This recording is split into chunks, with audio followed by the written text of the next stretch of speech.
Hi there, I'm a man in my early 50s. It's amusing, when I share my life story with people, I often get responses like, "Really? How did you pull that off?" It seems my journey is quite unique. I mean, I've yet to meet someone who's experienced what I have. In fact, some people find my story so unbelievable, they think I'm making it up. I understand it's hard to comprehend something fully if you haven't experienced it firsthand. In my case, only a handful of people have braved the storms I've weathered. I want to share my story with you, the raw and unfiltered truth. I hope you can put yourself in my place for a while and imagine what my life has been like. Let's start with a little background. So, I'm a physician working in a hospital. Honestly, I've always been kind of a brainiac. School was a breeze for me, always aced my tests. That led me to a pretty decent job and, well, marriage. Let me clarify that. I ended up tying the knot with my college sweetheart, Hannah. I never really had the guts to call it quits, so we just sort of ended up married. I won't sugarcoat it and say we were head over heels in love or anything. It wasn't that kind of marriage. It was more like a, yikes, you're pregnant. Guess we gotta get hitched kind of deal. I didn't want to leave her high and dry, especially once we found out about the baby. It could have completely ruined her life, and I didn't want that burden. So, we ended up tying the knot in a hasty ceremony. From the get-go, my parents weren't exactly her biggest supporters. They didn't think she was the right fit for me. They were aware of her less than stellar family background. She didn't have a high-flying job. She wasn't pulling in a hefty salary. She was just an average office worker with a modest income. There were instances when she'd leave our home in tears after a visit. I'd always defend my wife when my mom overstepped. We had our fair share of arguments over it.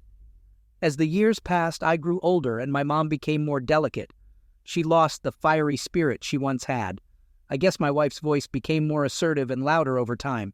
We had our first and only child, a girl we named Kendall. Before I knew it, she was off to middle school. I was working long hours at the hospital to keep us financially stable. I was doing everything I could to provide. My wife was equally occupied at home, raising our child and managing the household. We tried to live a simple life. From time to time, my wife would socialize with some of the other hospital wives. She had a thing for golf, and she was pretty good at it too. I was absolutely rubbish at it, so I never tagged along. My thing was hiking. I'd hit the trails and capture some shots. Nature photography was my thing. We were a bit different in terms of personality too. She thrived in a crowd. I was more of a lone ranger or maybe just a one-on-one kind of guy. Anything more than that, and I'd start feeling socially overwhelmed. But that was about the extent of our differences. They never really sparked any friction between us. Even by average standards, we were pretty run-of-the-mill.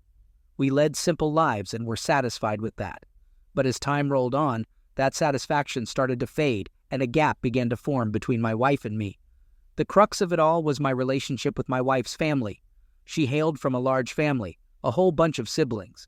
I didn't even know about it until after we got hitched. She was the eldest. She had 4 younger brothers and 5 younger sisters. They were a lot to handle. And now, technically, they were my lot to handle too. I won't tire you with the details of their issues. Honestly, there aren't enough hours in the day to delve into all the drama they whipped up. They were always short on cash growing up and even now. Somehow, they'd always rope my wife into their predicaments, and it fell on me to shell out the cash to resolve their problems. Being a physician, I was pulling in a decent paycheck. But that doesn't mean I could keep doling out cash to them.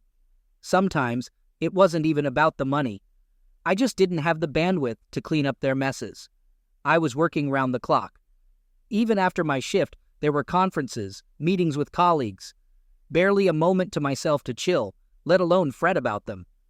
Being a doc is as hectic as you'd think. All day, I'd dream about hitting home and crashing in my own bed. But that wasn't my reality. I wanted to come home to my lovely daughter's smile. I wanted to step into the kitchen and be hit by the aroma of my wife's amazing cooking. I wanted to kick back, loosen my tie, and have my wife knead the tension out of my shoulders. But none of that ever happened. Instead, the moment I'd hit home, I'd find my wife at the kitchen table, ready to drop the bomb that her brother's in hot water again. What are we going to do? That was my reality. The moment I'd hear the word brother from my wife's lips, I could feel a wave of icy pain wash over my head. If things ended with me just handing over some cash, I wouldn't be here chatting with you. It wasn't that simple. There are some problems that money just can't fix. This was one of them. As I said before, I was nothing more than a safety net they'd fall back on when they screwed up. That was pretty much the extent of our relationship. I never hung out with them or spent time with them beyond handing over cash. One day, I wasn't feeling too hot. My stomach had been acting up, so I decided to get it checked.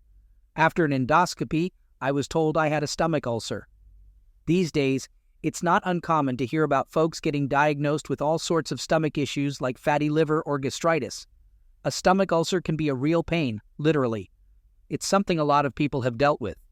The symptoms can be pretty rough, so it's crucial for the person dealing with it to get the support and care they need from their family, if possible. After the checkup, I headed back to an empty house. My daughter was out with her buddies and my wife was nowhere to be seen. I whipped up a meal for myself and was just sitting down to eat when my wife walked in. She was decked out in her golf gear. When I asked her where she'd been, she said, "Oh, just played a few rounds with the hospital director's wife." I could have guessed that much just by looking at her. They'd been getting pretty chummy lately. The hospital director's wife seemed to have taken a shine to her. I was happy to hear that. What I wasn't thrilled about was what she said next. I told her about my stomach ulcer. I mentioned that I'd probably need to get admitted to the hospital for treatment. I mentioned that things could potentially get worse. My wife listened to me as if I was just telling her about my day, totally uninterested. She just said, "All right, so you'll go to your hospital, right? The nurses there are good. They'll take care of you. I'm beat. I'm heading upstairs to sleep." Her lack of concern really stung. Our marriage was hanging by a thread. I never wanted the kind of lovey-dovey marriage you see in movies, the kind that gives you butterflies in your stomach. But at the very least, I hoped that when I shared my health concerns with my family, they'd show some worry. I don't think that's too much to ask. My wife's indifference towards me was a heavy burden on my heart. It just didn't sit well with me. I had to let it all out. What am I to you? Just a workhorse that keeps this family afloat? Or am I just your go-to guy to clean up all the messes your family makes? I can't believe how much you've changed. You care more about golfing than my health. Your priorities are all mixed up. What's the point of me working my fingers to the bone if you're just going to treat me like this? What do you have to say for yourself? I thought my wife would apologize. I was pretty heated. Instead, she just gazed at me and burst into laughter. She tried to downplay it as if I was making a mountain out of a molehill. "Wow, you need a drink or something to cool off? If you're going to be this moody, just hit the sack. Like I said, I'm beat. I'm going to shower and then crash." That was the moment my affection for my wife totally vanished. From that day forward, my wife and I barely spoke. Eventually, an event led us to live separately. She loaned a substantial amount of money to her family behind my back. Apparently, she'd made a down payment on a rural house for them. They'd decided they wanted a shared cabin for summer retreats. One of her siblings even planned to permanently reside there after retirement. I discovered this and went over to see if I could recover any of the money she'd handed them. I was as clear as day. They needed to give back that money because she had no authority to distribute it. Instead of apologizing, they thought I was blowing things out of proportion and were annoyed that I was demanding the money back. If it wasn't illegal, I would have physically confronted each of them. But I held back. What would my daughter think if her dad landed in jail for fighting with her aunts and uncles? In the end, I decided this was the final straw, and from that day forward, I would live separately from my wife. I felt awful for my daughter. She was at that age where she was aware of what was happening, but still too young to fully comprehend or handle it. She silently observed as the emotional chasm between her parents widened. The day arrived for me to move out. I had my bags packed and ready at the front door, poised to start my new life. But before I could leave, my wife delivered the final blow. She declared that divorce was off the table and that I'd need to pay child support. Money was her endgame, even at this point. In that moment, I wanted to shake some sense into her. But being an optimist, I tried to find the silver lining. I adored my daughter, so I didn't mind providing for her. Financially, this was actually the best outcome. The only money my wife could access was the child support I sent. She couldn't touch the rest of my earnings. I rented a studio apartment near the hospital and embarked on my solo journey. It was a bitter pill to swallow, sending money to my wife, but knowing it was for my daughter made it a little easier to bear. Even though I held a grudge against her, I truly felt that women generally have a better instinct when it comes to raising children. Additionally, it might be more beneficial for a daughter to have her mother close by. I believed it was a more favorable outcome than if my wife had been the one to walk away. I assumed my wife was pleased with receiving money from me without having to live under the same roof. That's probably why she didn't push for a divorce. I had to ponder whether that was the best course of action or not. Before I realized it, a year had flown by since I began my solo living, and my job consumed most of my thoughts. Work was incredibly demanding, and I started undergoing treatment for my stomach issues. Even though my wife and I were living apart, I still had the chance to see my daughter occasionally when I visited. My wife would sometimes pop into the room while my daughter and I were spending time together. I always ensured to maintain a cordial atmosphere for the sake of my daughter. It could have been my imagination, but I sensed a slight improvement in the relationship between my wife and I. Perhaps it was a case of you don't know what you've got until it's gone. Maybe her expectations of how things would turn out were different from the actual reality, and I thought maybe she felt the same way, even if it wasn't to the same degree as me. I was naive to think she had changed, though. I should have known that people can't truly change their nature. No matter how things appeared or how she made things appear, she never really changed at all. One day, she texted me saying she wanted to meet. I suggested we go to the cafe in my hospital where we used to catch up often. Instead, she said she wanted to meet somewhere quiet. She preferred to meet somewhere outdoors, like a park. Honestly, I wasn't comfortable in places I wasn't used to. I didn't like being around other people as it is, especially if it was somewhere new and I didn't know anyone. I had a bit of social anxiety. I liked meeting in the hospital because it was a familiar environment, and I don't know. I just felt more at ease there. I agreed to meet her where she wanted. When I got there, she pulled a manila envelope out of her bag and took out some documents. My heart was pounding. I asked her if that was what I thought it was, and she said yes. I said, "Why now? What changed?" Things have felt less stressful in the past year that we've been apart. I've come to understand the significance of family, and I thought you shared that sentiment. But you haven't felt any of that, have you? She just looked at the papers and said nothing. I pressed on. "Is there another guy in the picture?" She stayed mum. "Don't just sit there in silence. I deserve to know what's going on in your mind. If there's someone else, does Kendall know?" She finally broke her silence. "There's no one else. It's just that being with you has become too overwhelming." I was at a loss for words. I told her I needed time to process it all, and I did. Is this abrupt divorce really the solution? Is continuing to live separately the best course of action? My mind was a whirlwind of thoughts. If we go through with the divorce, what will become of our daughter? That was my primary concern. My parents had actually broached the subject of divorce some time ago. I was in my early 50s, but I had a stable job. Remarriage at this age wouldn't be out of the question. But to be honest, remarriage wasn't really on my radar. I didn't see it happening. Even if I did get divorced, I was fine with maintaining the status quo. I could still spend time with my daughter and my wife, but the stress my wife was experiencing from my constant presence wouldn't be a problem like before.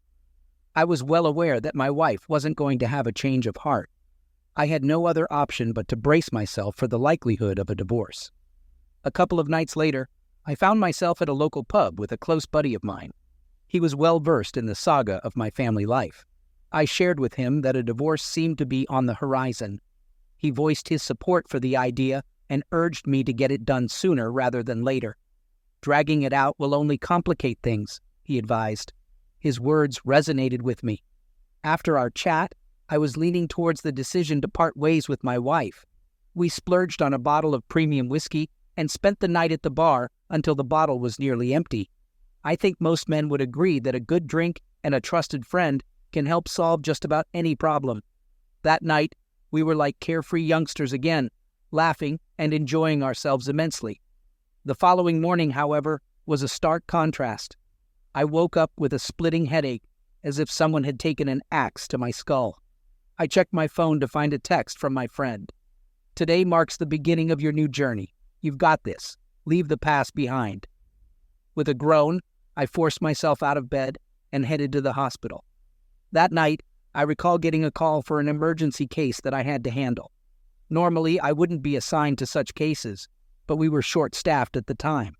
The doctor who usually handles emergency admissions was off that night, so I was filling in. When an ambulance speeds up to the ER doors, you never really know what you're going to face. It was a pretty calm night. The hospital was patient-free, and there were no visits. As a doctor, that's a good sign. It means everyone is safe and healthy.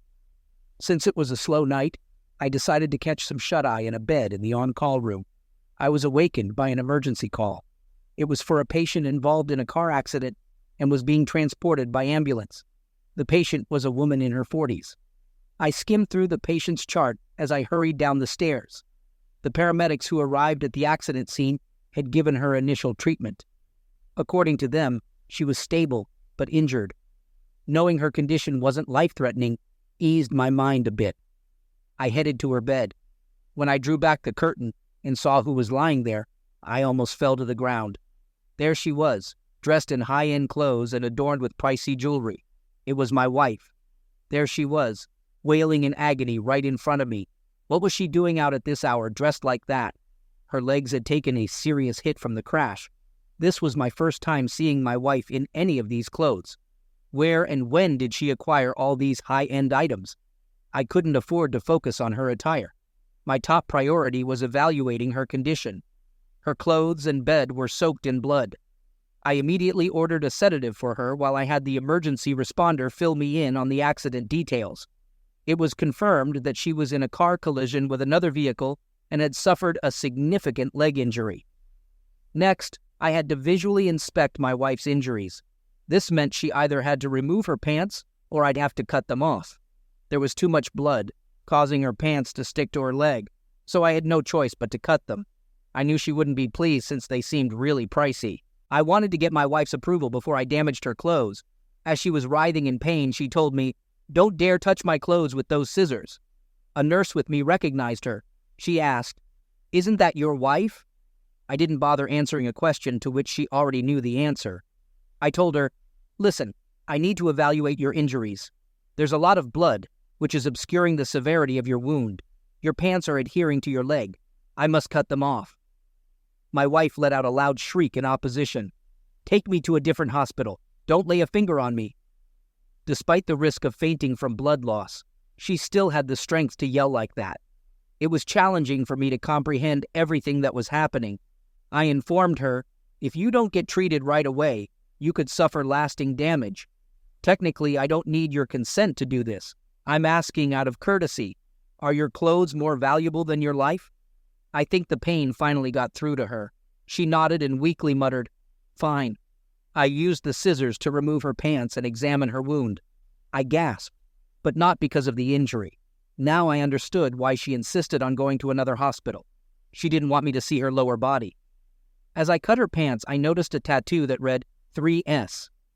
I was speechless, but I couldn't dwell on that. I had to attend to her. She was rushed into emergency surgery. A few hours later, I visited her room to see how she was doing. Around that time, her mom and dad showed up at the hospital.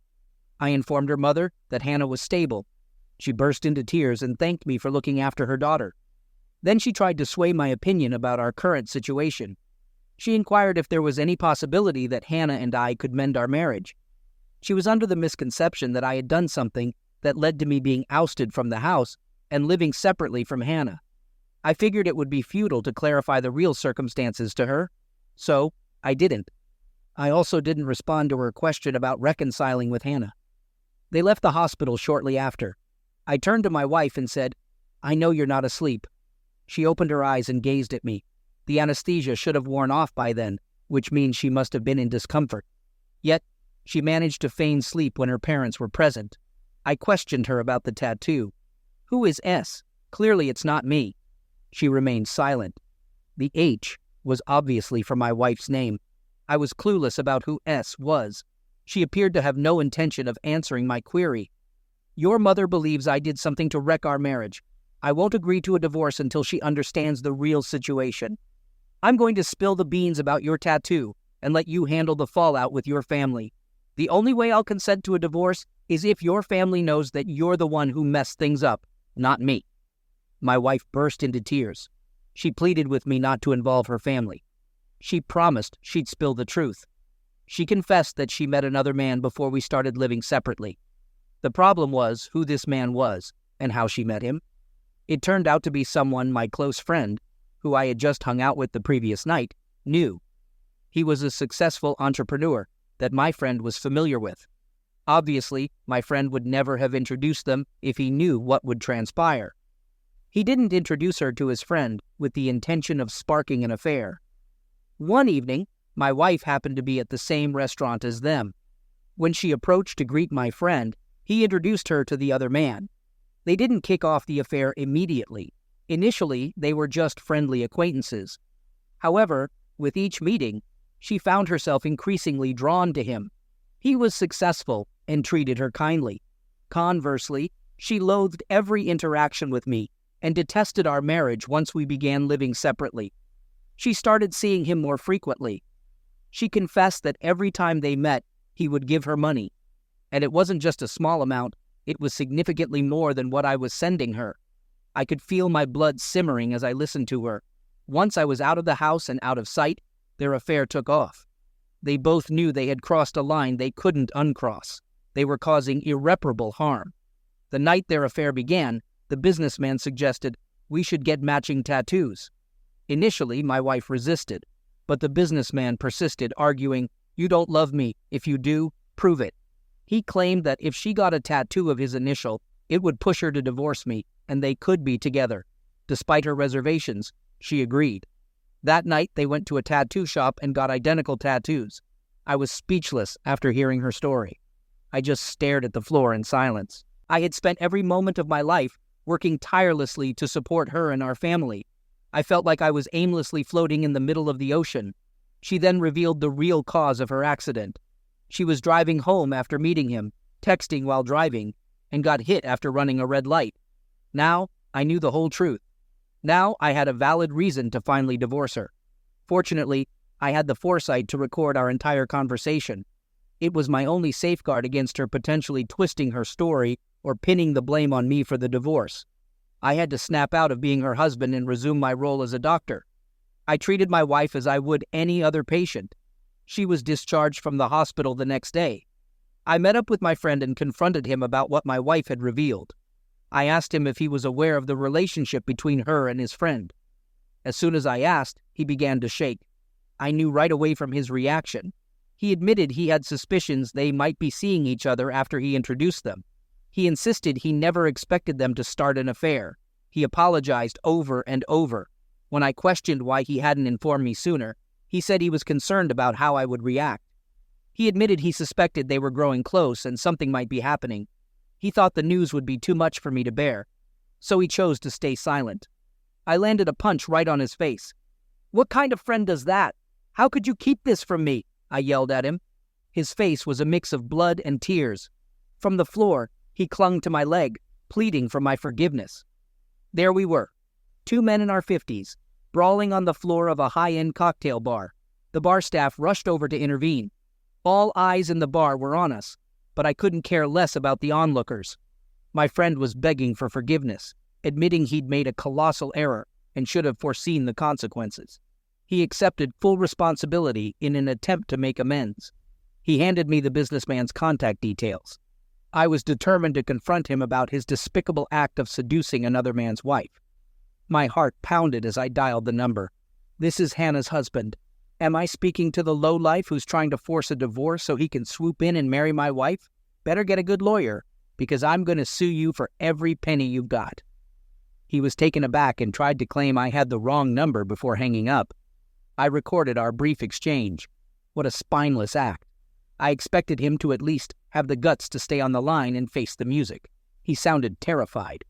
This was the man my wife intended to leave me for. Pathetic. A few moments later, I received a text. It was from him. "Don't contact me again. If you do, I'll report you to the police for harassment." He was avoiding the consequences of his actions. He was a homewrecker and a coward, trying to escape the reality of his deeds. What a weasel. His text was the last straw for me. I went directly to my wife's parents to expose the truth. They needed to understand the real character of their daughter. At the very least, I wanted them to know that I wasn't the cause of our impending divorce. I laid it all out for her mother. I'm not the one driving this divorce, she is. I won't be paying a single cent in the divorce settlement. She's already got the divorce papers drawn up. She showed them to me the other day. All I need to do is sign, and it's done. Please let Hannah know once she's recovered. I had said my piece.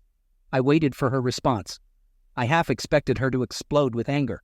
She was livid, both at her daughter's actions and the lies about me being the cause of the divorce. Her father had a request, man to man. Please let this go just this once. I was ready for that. Let it go? I've been the one bailing your family out of trouble for years. I don't even want to think about all the money I've wasted cleaning up your messes. Not once did I receive a thank you for any of it. I can see right through you. You're terrified, aren't you? Your personal ATM is shutting down and you're out of luck the next time you inevitably land yourselves in a pickle. This is the end of the line. I'm finished. I've selflessly bailed you out time after time. Those days are gone. I want nothing more to do with any of you. I've been itching to say that for years. It felt like a massive burden lifted off my shoulders. The divorce followed shortly after, and I ended up with custody of Kendall. Given my financial stability and income, it made sense. Kendall was old enough to understand the situation. She had figured out her mother was having an affair long before I did. I was concerned about the impact this would have on her, given her impressionable age. Thankfully, she seems to be coping well. She's thriving at school and frequently hangs out with her friends. In fact, she even takes on the role of a mother in the house, occasionally cooking dinner for me when I get home late from the hospital. She's working hard at school and proving to me that she's a responsible kid. I couldn't be prouder of her. My ex-wife reaches out to me every now and then, aside from the times we have to see each other when she comes to pick up Kendall for the weekend. She's been hinting at wanting to spend more time with me. Naturally, I flatly declined. I think there was a moment post-divorce when she truly fell for me. It dawned on her. She had recklessly thrown away everything she had. I won't deny that there was a time when I loved her too. I toyed with the idea that maybe it wouldn't be so bad to meet her once and hear what she had to say. Just kidding. That was never on the cards. Even if she passed away, I wouldn't feel a thing. I couldn't care less about her words, her life, or anything related to her. I was clueless about her current life. And frankly, I didn't want to know. However, I did get an update from my friend about the spineless businessman. Apparently his company tanked, and he's now jobless. Seems like a fitting end for such a scumbag. What goes around comes around. If he didn't believe in karma before, I bet he's a believer now. Don't get me wrong, I'm no saint. Never claimed to be. I've always tried to treat people fairly, though. I never want to inflict the kind of pain I've experienced on anyone else.